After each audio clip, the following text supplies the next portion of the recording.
Odessa hija t-tielet l-akbar belt fl-Ukrajna u port ewlieni mal-kosta fil-Majistral tal-Baħar l-Iswed. Fil-mument hija mira ewlenija fil-gwerra Russa fl-Ukrajna. 200 sena ilu, Odessa kienet ċentru ewlieni ta' esportazzjoni ta' qmugħ.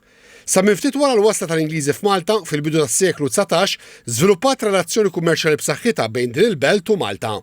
TVM News żar il-kollezzjoni marittima ta' Victor Wickman li għandu bosta memorabilja u dokumenti li għatu prova għal dan. Is-Sur Wickman qal li apparti negozjanti Ingliżi li mxew wara l-bandiera ta' artom u stabilew negozji f'Malta, kien hemm oħrajn bħal Biagio Tagliaferro li ġie mill-Italja u li maż-żmien niżżel ismu fl-istorja bankarja ta' Malta. Jekk tistudja l-istorja ta' Tagliaferro, jien nqabbilha ma' dan negozjanti kbar tal-portijiet ta' Londra, Amsterdam jew Hamburg. Kien bagħad it-tifel tiegħu Simeone f'Odessa fejn dan kien imexxi n-negozju f'Odessa. F'Odessa kellu imħażen għan-negozju u kellu wkoll naturalment residenza għall-rappreżentant tal-familja. Is-Sur Wickman qal dan kien żmien fejn il-flotta merkantili Maltija kibret bis-saħħa, bgħat ta' bastimenti imbnew fejn illum hemm it-tarzna ta' Palumbo.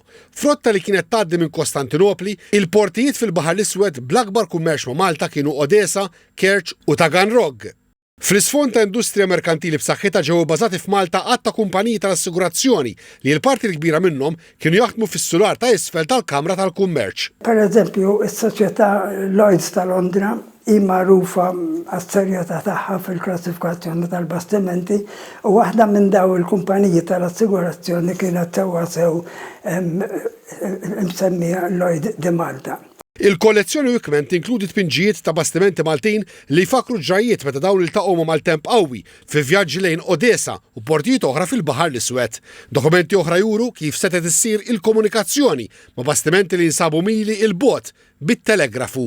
Il-telegrafu bejn Malta u Taganrog, pereżempju, messaġġ ta' 30 kelma kien jiswa 2 liri, 5 xellini u 5 soldi. Issa għal dak iż-żmien 10 liri kienu flus. In-negozju minn Malta mal-portijiet fil-Baħar l-Iswed baqa' għaddej sa qabel it-tieni gwerra dinjija, meta l-iżviluppi ġeopolitiċi li seħħew fir-Russja għatgħu dawn il-kuntatti sal-1963, meta bastiment Russu tal-Black Sea Steel Navigation Company daħal fil-port il-kbir u ħadd 3000 tunellata qmugħ.